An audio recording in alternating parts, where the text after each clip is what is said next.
Número de acidentes no trânsito reduz após campanhas de conscientização. A inauguração da ponte que liga Manaus a Iranduba gera expectativa na população. Qual a importância da música para as pessoas? Estudo mostra que ela estimula o corpo. Trabalhadores têm a oportunidade de se formalizar com a ajuda de programa. O economista Rogério Gonçalves explica mais sobre esse assunto. Tudo isso e muito mais você confere agora no TJN Norte.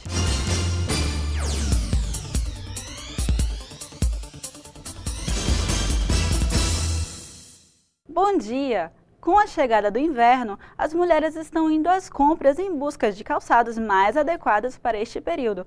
Os sapatos abertos dão lugares aos fechados, como mostra a reportagem de Reila Almeida. Quando falamos em calçados femininos, pensamos logo em moda. As mulheres acompanham as tendências e as novas coleções.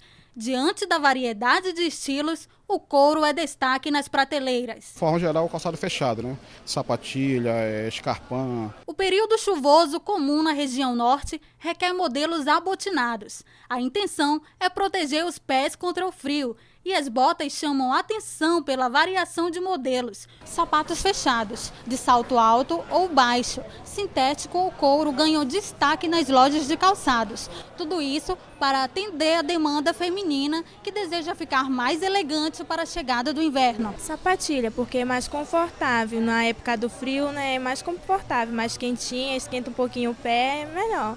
Eu já não gosto muito de salto, né, e prefiro a sapatilha. No meio de tantas novidades, fica difícil escolher. O importante é não esquecer do conforto e a qualidade na hora da escolha. O uso da faixa de pedestres na cidade de Manaus muitas vezes é ignorado, tanto pelos motoristas quanto pelos pedestres, o que resulta em acidentes. Uma campanha de conscientização veio para mudar esse quadro. A cidade de Manaus tem 2 milhões de habitantes, centenas de ruas e milhares de carros. Essa dimensão, reflexo da urbanidade, traz à tona um problema comum das grandes metrópoles, o desrespeito às leis de trânsito. Atravessar as ruas da cidade é um desafio. Em meio aos carros, os pedestres tentam driblar para chegar ao outro lado da via, arriscando a própria vida. A resistência parte como reclamação de quem prefere se arriscar entre os carros. Você acha importante o uso da faixa de pedestre? Com certeza. Só que às vezes, quando a gente quer passar, os motoristas não param, não querem respeitar o pedestre. Eles ficam um tempão, às vezes, aqui esperando, eles passando. E às vezes, quando eles bem entendem, eles param. Mas é muito importante. A senhora tem filhos? Tenho um casal. O que a senhora faz para educá-los eles a usar a faixa? Tem que esperar, né? Porque se eles ultrapassarem, porque às vezes as pessoas falam assim, o pedestre ele tem... Só que às vezes tem pedestre que eles também não respeitam, eles querem passar na marra, né? A falta de cuidado de alguns condutores acaba provocando quebra na fluidez do trânsito. Carros param em cima da faixa, ignorando a sinalização.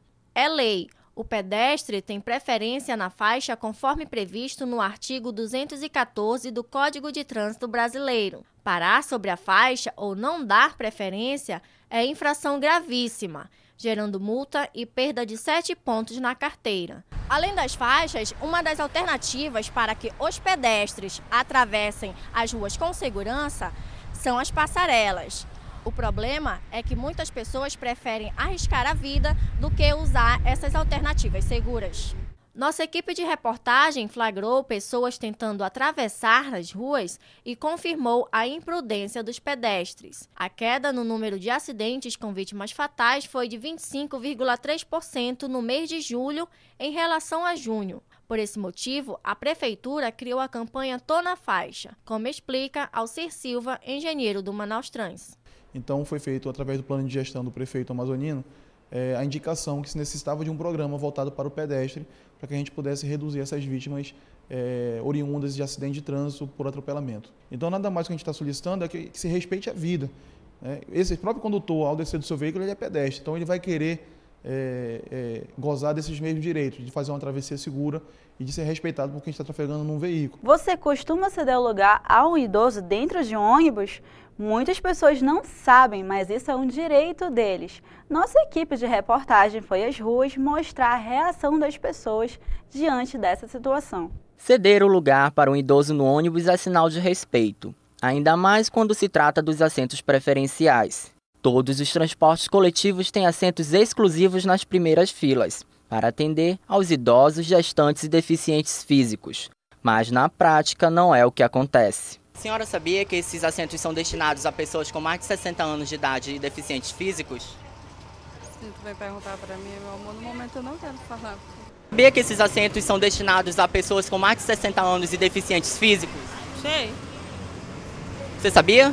Sabia? E mesmo assim você insiste em sentar nesses assentos? Não, quando vi um idoso, uma mulher grávida com alguém no bebê, eu saio. Mas você sabe que se os idosos entrarem e verem você aí, eles não vão pedir para você sair.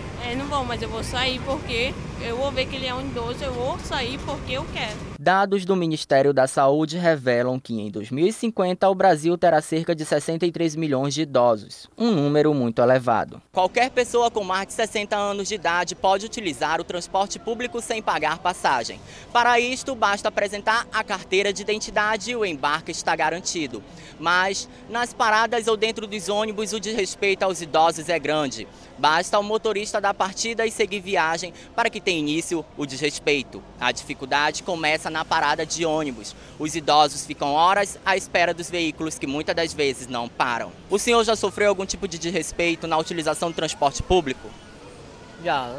Não, comigo não, mas eu já tenho visto com várias pessoas mais idosas, né, que ficam em pé enquanto os jovens estão sentados. O desrespeito é visível. Em alguns ônibus, os assentos exclusivos ficam na parte da frente, mas os motoristas abrem as portas traseiras para o embarque.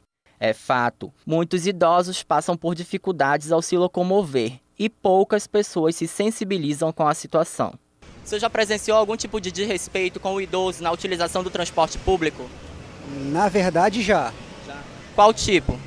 Bem, uma situação porque eu não sou daqui de Manaus, né? Eu tô aqui há pouco tempo, uma vez eu estava dentro do ônibus e eu vi que uma pessoa, que um cara jovem, não se levantou para um idoso sentar.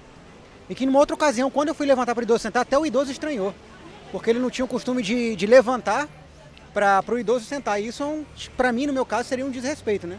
O que você acha que está faltando para melhorar a questão do transporte público com o idoso? Eu acho que o que tem que melhorar, primeiro, a conscientização de cada um, né? E o respeito à pessoa idosa, porque o jovem de hoje ele é o idoso de amanhã, né? As obras da ponte sobre o Rio Negro estão na reta final para a inauguração, que ocorre dia 24 de outubro, dia do aniversário da cidade de Manaus, e a população aguarda ansiosa para usar a ponte. Com mais de 3.500 metros, a ponte sobre o Rio Negro é uma obra que vai possibilitar o acesso terrestre da capital Manaus ao município de Iranduba. A ligação entre os dois lados vai promover o escoamento da produção agrícola, a integração regional, o incremento do turismo e o desenvolvimento urbano da região metropolitana de Manaus. A obra do governo do estado foi executada pela construtora Camargo Corrêa, que necessitou de 138 mil metros cúbicos de concreto estrutural, o que equivale a 25 prédios de 20 andares. De acordo com a construtora, a execução do projeto foi marcada por números expressivos. A ponte mede 3.595 metros, a extensão do trecho estaiado é de 400 metros, existem 2 vãos centrais de 200 metros, a altura do vão central é de 55 metros, o mastro central chega a 103 metros de altura, foram utilizados 213 vigas pré-moldadas, 246 estacas escavadas e a profundidade do rio chega a 60 metros. A ponte do Rio Negro é considerada a segunda maior ponte fluvial do país e custou aos cofres públicos cerca de 800 milhões de reais. Ela trará benefícios sociais e econômicos para milhares de pessoas. Com a inauguração prevista para o dia 24 de outubro de 2011, a ponte vai diminuir o tempo de travessia do Rio Negro, feita por meio de balsas. O tempo que era de 30 a 40 minutos vai diminuir para apenas 5 minutos. A população espera, ansiosa pela inauguração. Olha, não há nenhuma dúvida que vai facilitar bastante devido ao trajeto. Nós que estudamos aqui em Manaus, irá facilitar pelo tempo e também o transtorno da própria balsa que já vem se arrastando há alguns anos. Ela vai trazer muitos benefícios, né, para todos nós que moramos do outro lado do Rio Negro. Refiro-me a Manacapuru, Novo Airão e Iranduba. Eu moro em Manacapuru, trabalho em Manaus Com certeza vai facilitar. Hoje eu tenho que vir de ônibus, atravessar de lancha, quando não de balsa, isso a gente perde tempo. Para me chegar no trabalho, saio de casa 3 horas da tarde e chego no meu trabalho 6, 7 da noite. Quando a ponte estiver inaugurada, com certeza eu vou aí economizar 2 horas de tempo. Você já sentiu algum arrepio ao ouvir aquela música que tanto gosta? No próximo bloco nós vamos mostrar que a música ajuda a estimular o corpo. Voltamos já.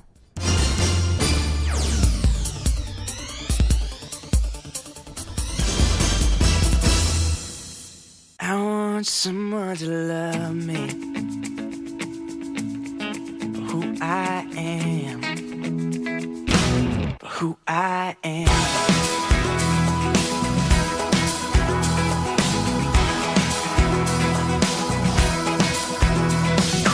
Nothing makes sense, nothing makes sense anymore. Nothing is right.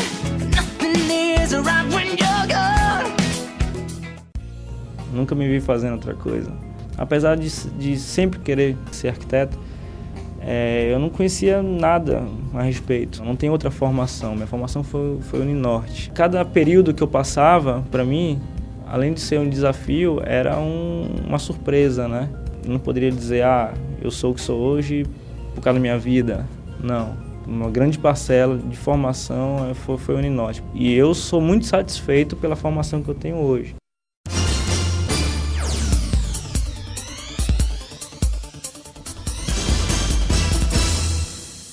Ela costuma nos fazer reviver algo que já passou ou algum momento da nossa vida que ficou marcado. Estamos falando da música, que traz vários estímulos ao corpo, como mostra o repórter Leonardo Sena. Quem não gosta de música? Você já imaginou o mundo sem ela? A arte da música encanta.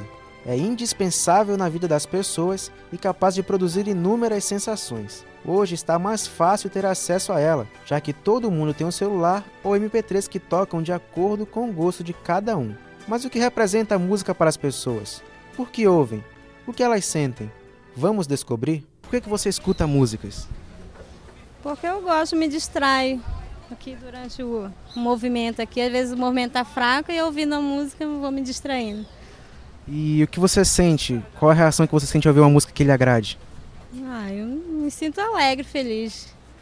Porque fica triste aqui, aí fica chato. Distrai, né? Passa o tempo, é melhor. Melhor andar escutando música do que sem fazer nada. No momento estou escutando gospel, né? Eu acho bacana, lembro muito da minha igreja, lembro muito dos meus amigos, da minha família. Não mais porque tão longe, né?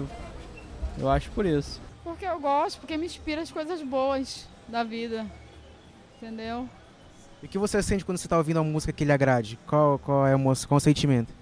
Sinto tanta coisa que é até difícil de escrever. Porque eu gosto, né? Que eu me dou bem, sabe? Eu fico mais sossegado do que com os usuários. Usuário que eu gosto é esse usuário de estar. Mas com som não, eu fico fazendo meu crochê aqui, né, meu trabalho.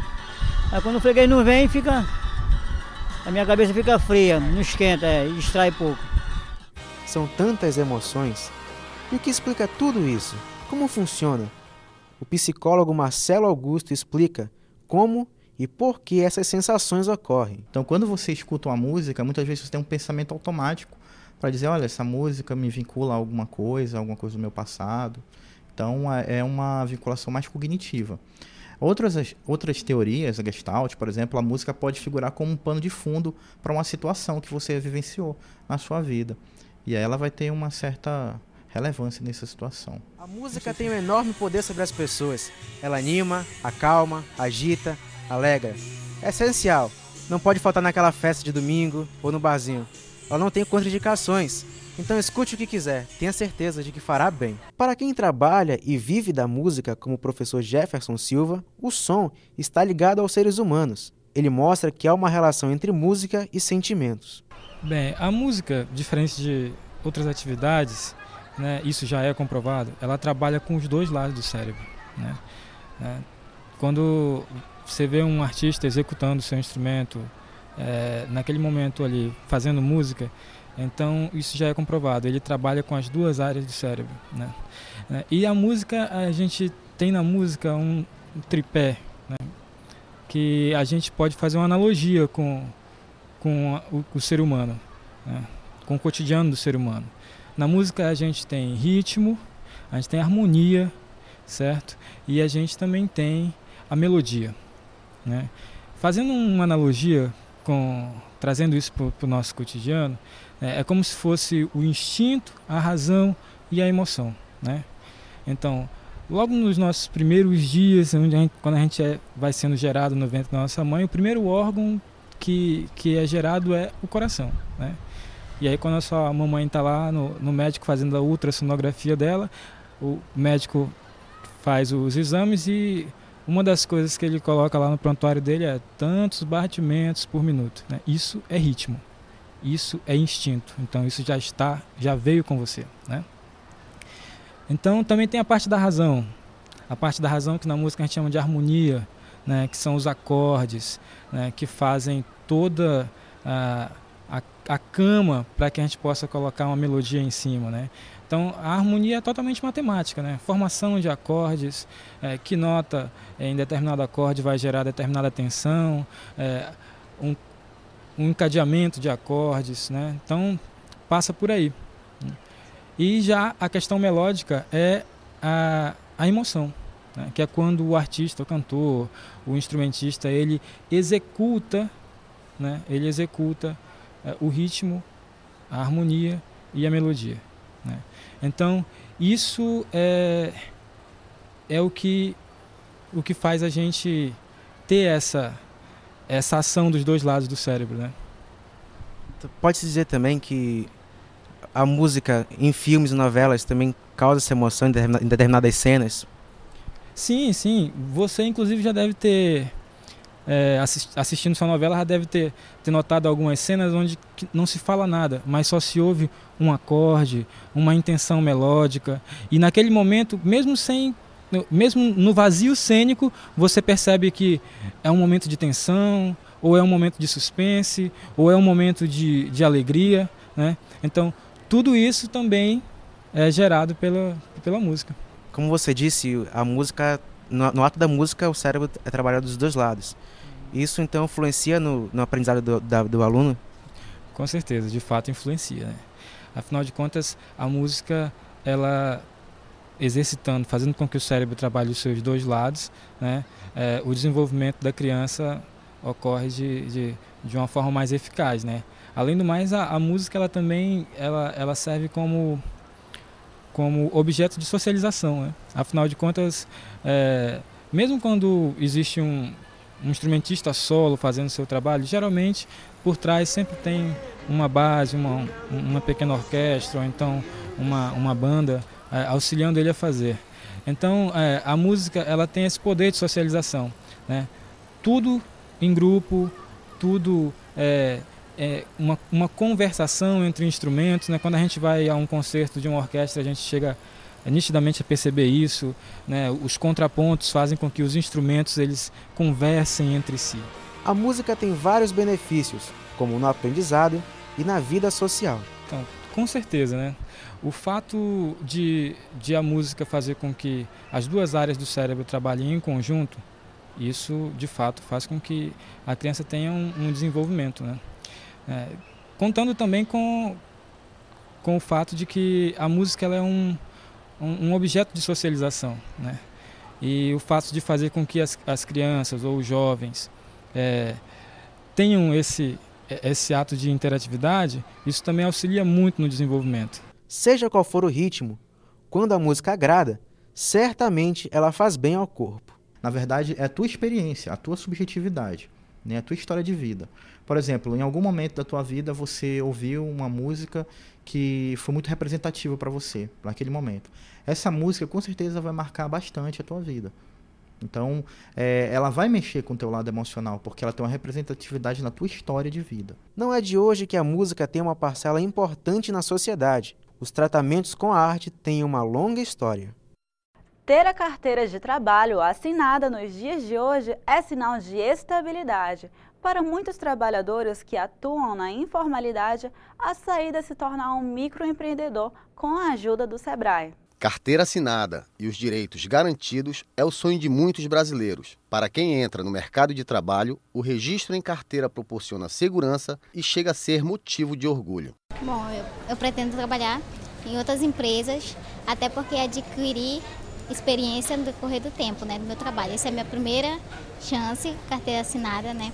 Eu estou feliz pelo meu trabalho e espero conseguir novos objetivos mais à frente. No centro da cidade, trabalhadores informais ganham destaque em meio às grandes lojas. Estes trabalhadores são chamados assim por não contribuírem com impostos à economia local. A maioria trabalha sem ter carteira assinada, como é o caso de muitos camelôs em Manaus. Meus irmãos trabalham comigo e a minha família toda. Aqui depende daqui. Tu pagas algum imposto, algum tributo, algo assim para ter essa liberação, para poder trabalhar aqui livremente?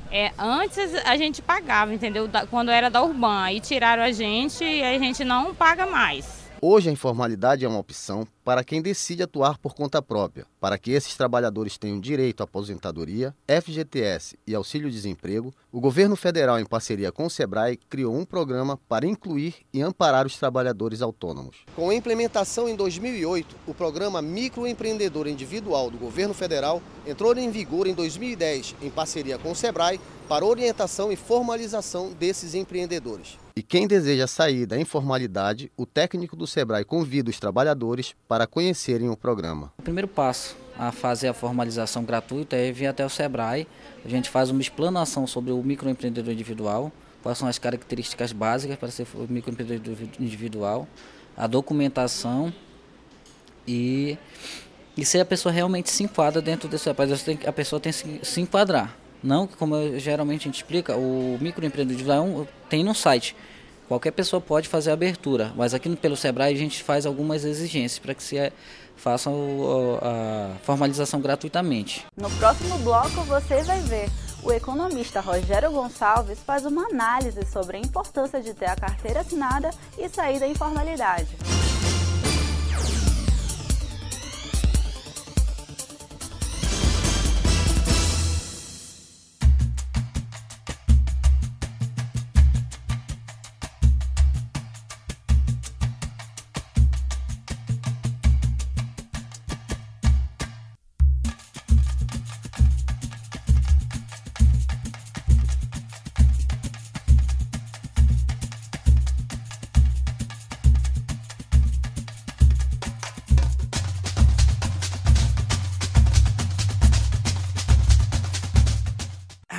Someone to love me,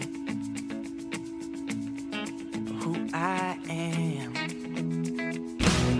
who I am.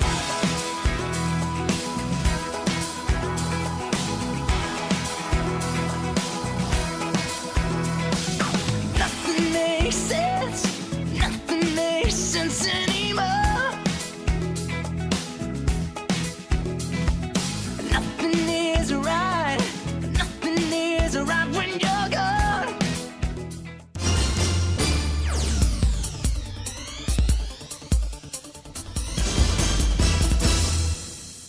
No bloco anterior, exibimos a matéria sobre os benefícios da carteira de trabalho e o mercado informal. E para falar mais sobre este assunto, conversamos com o professor e economista Rogério Gonçalves. Tudo bom com o senhor? Tudo bem. Sabemos que toda economia depende de iniciativas empreendedoras para se desenvolver. Como você avalia essa participação no mercado de trabalho? Eu acho interessante porque a empresa, para ela funcionar, ela depende de pessoas, né? Então, essa pessoa, quando ela tem uma boa ideia, essa ideia deve ser levada à frente e, com certeza, mais tarde ela vai ser disseminada dentro das empresas. Você acredita que o aumento do número de trabalhadores informais atrapalha ou contribui à economia local? Eu diria que não é que o número de trabalhadores informais vai atrapalhar a economia. Eu digo que o trabalhador ele é colocado para o mercado de trabalho informal em decorrência de alguns fatores de estrutura. Aí nós podemos citar, por exemplo, para produzir qualquer produto eu preciso de 3 variáveis: máquinas e equipamentos, mão de obra e matéria-prima. Máquinas e equipamentos estão vindo cada vez mais com tecnologias. A mão de obra está tendo um aumento nessa população. O problema é que um maquinário com tecnologia precisa de mão de obra qualificada. E a baixa qualificação leva ao desemprego dessa mão de obra. Consequentemente, eles migram para o mercado de trabalho informal. Uma vez instalados lá, eles procuram alternativas para sobreviver. A informalidade é uma questão de sobrevivência do homem. O senhor falou no desemprego. E se tornar um microempresário hoje em dia é uma grande saída para aquelas pessoas que não tiveram uma oportunidade de estudo na vida. Como que o senhor avalia? Essa questão do desemprego e o microempresário, eu não poderia dizer que estão associados. Porque nem sempre a pessoa que vai para a informalidade é em decorrência do desemprego. Pode ser uma opção. Imagine você que um médico, um advogado, um economista ou outro profissional, ele pode ser bem sucedido numa empresa e faz um acordo com essa empresa para prestar serviço. Claro, não é uma forma legal de continuar na profissão, porque você percebe que ele, num dado momento, ele está deixando de contribuir para o governo. É possível você avaliar as vantagens e as desvantagens do trabalho informal? Claro. Nós vemos aí, como desvantagem do mercado de trabalho informal, a gente vê o seguinte: se o trabalhador foi levado para o mercado de trabalho informal em decorrência da baixa qualificação, há de se pensar que ele vai ter uma baixa remuneração. Com uma baixa remuneração, ele vai, consequentemente, ele vai comprar todas as suas necessidades básicas, como alimentação, vestuário, e vai deixar de lado algumas situações como saúde, educação, e essa parte ele vai demandar no Estado. Sim. Quando ele demanda no Estado, você vai perceber o seguinte: o que foi que aconteceu? Quando ele está na informalidade, ele não contribui para a receita do Estado. Logo, o Estado vai ter problema de investimento em infraestrutura básica, também vai ter problema na oferta dos serviços básicos, como saúde, educação, segurança. Se por um lado ele não está contribuindo, por outro lado ele está demandando, consequentemente, a qualidade do serviço que o Estado vai prestar vai ser deficiente. Você acredita que a iniciativa do governo com o SEBRAE pode incentivar um microempreendedor individual? Isso pode dar certo? A união do governo com o SEBRAE? Qual a sua opinião? Eu entendo que toda política, ele depende do gestor. Se o gestor tem boa vontade e ele pode, de alguma forma, incentivar o microempresário, com certeza isso é uma ideia que pode funcionar. E que iniciativas uma universidade pode adotar para incentivar o empreendedorismo e a formalidade entre os universitários?